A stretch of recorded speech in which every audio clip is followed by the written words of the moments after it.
Zombie Apocalypse.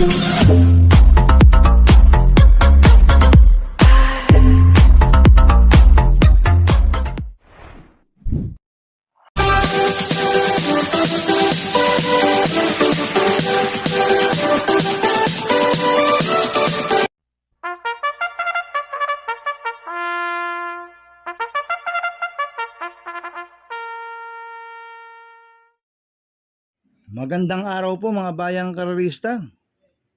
Ngayon po ay araw ng linggo, June 14, 2026. Karera po ng Metro Turf, Malbar, Batangas.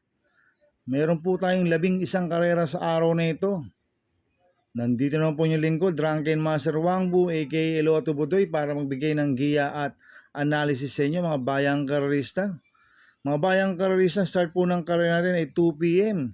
At meron po tayong mga stakes race dito, yung 2026 Philrocom PCSO second leg triple crown stakes race, 2026 Philrocom second leg hopeful stakes race, 2026 Philrocom second leg 3-year-old locally bred stakes race. Kaya abangan po natin yan, mga exciting race, mga bayang karerista. Kaya bago po ako magsimula magbigay ng giya at analysis, huwag pong kalimutan subscribe, like and share YouTube channel ko po. At syempre, huwag din pong kalimutan i-click yung notification bell ko para updated po kayo sa mga bagong video ko. Kaya mag-i-start na po ako sa pagbibigay ng giya at analysis. Race 1, winner take all event, races 1 to 7.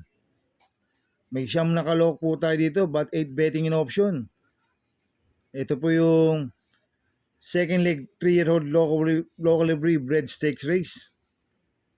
Sa distance 1,800 meters. So, solohin ko na po ito, numero 5, Georgia. Nagagabayan po ni John Alvin Guse. Nakasegundo po last run niya kay Rapido sa 3-year-old locally bred stakes race. Inabot lang po siya ni Rapido last run, si Georgia. Alos yung kalaban niya sa race 1, nakalaban niya na rin nakaraan to. Kaya sa akin, so solohin ko na po yan, numero 5, Georgia. Sa race 2 po tayo, pick 5, cover race 2 to 6. May 11 kalok po tayo dito. Ang grupo 3-year-old and above maiden race placer. Sa distance 1,400 meters. So solohin ko na po ito. Numero 10, Between. Nagagabayan po ni Patty Dilema. Last run po na ito. Natarsero ko lang Windmill of Summer. Si Between. May nagtala siya ng 1.27.8 sa 1,400 meters. Kaya susuluhin ko na po yan, numero 10, Between. Sa race 3 po tayo, 57, races 3 to 8. May 6 na kalok po tayo dito, but 5 betting option. Ito po yung second leg triple crown stakes race. Sa distance 1,800 meters. Nanalo sa first leg dyan si Isabel. Nakasegundo si Bermuda Triangle. Na-scratch po last sa Everest. Kaya tingin ko magandang laban ito mga bayang karerista. Kaya ako ang first choice ko po dito, numero 3, Isabel. Nagagabayan po JB Hernandez. Mainam po panalo niyan sa PJC nung first leg niya. Nalucha po siya last run ni Diamante. Pero siya pa rin po ang nanalo, si Isabel. Kaya sa akin, malaki po panalo sa akin ito, kaya siya po first choice ko. Magbibigay po ako ng second choice, yung couple numero 5, Bermuda Triangle. Nagagabayan po Jomer Store kay 5A, Everest, nagagabayan ni John Alvin Guse. Itong si Bermuda Triangle, diremating kabayo po to. Nakasegundo po last run niya kay Isabel. Ang sumakay po dyan si John Paulo, ngayon ang papatong Jomer Store. Ito naman si Everest, na-scratch po sa nung nakaraan niya, nung first leg, dumamba sa aparato yan Natumba sa aparato si Everest, kaya na-scratch, kaya nag-vicious barrier pa po siya. Itong si Everest, may bilis na kabayo po to, at mainam po yung naging barrier trial niya. Kaya sa akin, itong couple numero 5 na to, ito po yung magbibigay ng laban kay Isabel. Kaya malaki rin po panalo sa akin ito, kaya sila po second choice ko. Kaya ang first choice ko po, numero 3, Isabel. Second choice ko, Polente numero 5, Bermuda Triangle, 5A, Everest. Sa race 4 po tayo, may 5 kalawak po tayo dito. Ito po yung second leg Hopeful Stakes race sa distance 1,800 meters. First choice ko po dito, yung numero 1, Rapido, nagagabay ni JB Hernandez. Nanalo po siya nung 3-year-old locally bred stake race. Ang tinalo niya si Georgia. Same rider, JB Hernandez. Kaya malaki po panalo sa akin ito, kaya siya po first choice ko. Magbibigay po ako ng second choice, numero 4, Hermes Way, nagagabay ni JT Serate. Mainam po panalo niya sa maiden. Nagtala lang 1.27 medya sa 1,400 meters. Panderang tapos po nanalo to, si Hermes Way. At same rider, JT Serate po ng panalo dyan. Tingin ko, ito po magdadala ng unahan dito, si Hermes Way. Kaya pag napabayaan nila sa harapan to, pwedeng makatapos po ng karera. Kaya malaki rin po panalo sa akin ito, kaya siya po second choice ko. Kaya ang first choice po, numero 1, Rapido. Second choice, numero 4, Hermes Way. Sa race 5 po tayo, second winner take all, cover races 5 to 11. May 8 kalok po tayo dito, but 7 betting in option. Ang grupo, 42 to 56 sa distance 1,400 meters. So, solohin ko na po ito, itong couple entry numero 4 na to, Bloomington, nagagabay ni J. Pastoral. 4A, Windmill of Summer, nagagabay po ni Pabs Baleo. Itong si Bloomington, sanay na po sa laban to. Lumalaban kila Otto Cruz to. Itong kabayan nito may bliss at may remate. Ito naman si Windmill of Summer, nanalo po last run yan. Tinalo yan si Ras at si Bituin. Kaya sa akin, sosoloyin ko na po yan. Itong couple entry numero 4 na to, Bloomington, 4A, Windmill of Summer. Sa race 6 po tayo, pick 7, races 6 to 11. May 12 kalok po tayo dito, but 11 betting in option. Ang grupo, 57 to 70, ang distansya, 1,600 meters. So, solohin ko na po ito, numero 7, Sherbet Fountain. Nagagabayan po ni Patty Dilema. Last run po nito, na Tarsero po ito Kila Speedrunner at Every 4 years. Nag-chance sila ni Every 4 years last run, kaya ang nakinabang si Speedrunner. Ngayon, tingin ko, solo aire po to, si Sherbet Fountain. At sanay na po sa laban to. Kaya, sosolohin ko na po yan, numero 7, Sherbet Fountain. Sa race 7 po tayo, pick 5 event, races 7 to 11. May 11 kalok po tayo dito. Special invitational race sa distance 1,400 meters. Ito, mahirap na karera po to, itong race 7 na to. Tingin ko, lahat to may panalo, kaya anybody's race po sa akin to.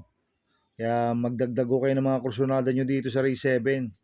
Kaya akong first choice ko po dito, numero 7, Raven. Nagagabay po Jim L. Ciego. Ito na, segundo kay Mike Star to, last run. Nagtala na siya ng 1.30 medya sa 1,400 meters. Kaya malaki po panalo sa akin ito. Kaya siya po first choice ko. Ang second choice ko po, numero 1, Lapping Tiger. Nagagabay po ni Michael De Jesus. Ito last run na Tarsero kila Mike Star, Raven. Nagtala siya ng 1.31 medya sa 1,400 meters. Kaya may panalo po sa akin to, kaya siya po second choice ko. Maglalagay po ako ng third choice sa pandiado, numero 8, Moonracer. Nagagabayan po ni JL Seco Jr. Ito, mababa na po sa laban to, si Moonracer. Kaya sa akin, siya po yung third choice ko na pandiado. Kaya ang first choice ko po, numero 7, Raven. Second choice, numero 1, Lapping Tiger. Third choice sa pandiado, numero 8, Moonracer. Sa race 8 po tayo, pick 4 event, races 8 to 11. May 6 na kalok po tayo dito. Special race, invitational race sa distance 1,400 meters. Another anybody's race po to. Dahil ito po yung pinakababang rating based system. Tingin ko lahat to may panalo. Kung may capital ho kayo, all nyo na po to. Itong race number 8 na po na maglalaban dito. Pero akong purchase ko po dito, numero 1, Asong 4G. Nagagabayan po ni Noel Lunar.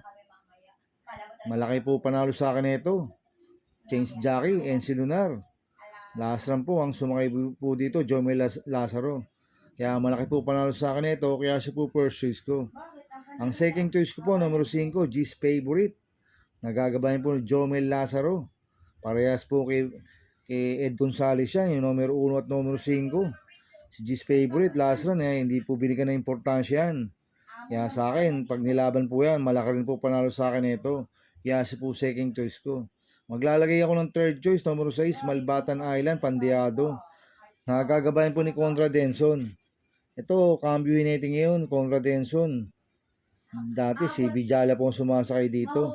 Tingin ko solo Irie po ito ngayon sa Malbatayan Island. Kaya siya po third choice ko na Pandeado. Kaya ang first choice ko numero 1, Asong 4G. Second choice numero 5, G's Favorite. Third choice sa Pandeado numero 6, Malbatan Island. Sa race 9 po tayo. May 12 kalok po tayo dito. But 11 betting na option. Ang grupo 57 to 70 split. Ang distansya 1,600 meters. So solohin ko na po ito. Itong componente numero 1 na to, Speed Runner. Nagagabay ni Jan Alvin Guse. 1A Ready to Recitol. Nagagabay po ni Pabs Caballeo. Parehas po galing sa panalo niyan. Last run nanalo po si Speed Runner. Ang tinalo niya Sherbet Fountain. Tsaka si Every 4 Years. Si Ready to Recitol nanalo rin po last run niya. Ang tinalo po si Candy and Wine. Kaya itong componente numero 1 na to, so solohin ko na po yan. Speed Runner 1A Ready to Recitol. Sa race 10 po tayo sa penultimate race. May 8 kalok po tayo dito but 7 betting na option. Special invitational race sa distance 1,400 meters. Another anybody's race po to. Itong race number 10 na to, mga bayang karista. Kaya akong first choice ko po dito, numero 1, Golden Jaraywa. Na gagabayan po ni R.A. Base. Last run po na ito na may 31. Pang-anim kilag Jesus Princess. Nagtala ng 1.32 medyo sa 1.4. Kaya malaki po panalo sa akin ito. Kaya siya po first choice ko. Ang second choice ko po, number 3, Marengo.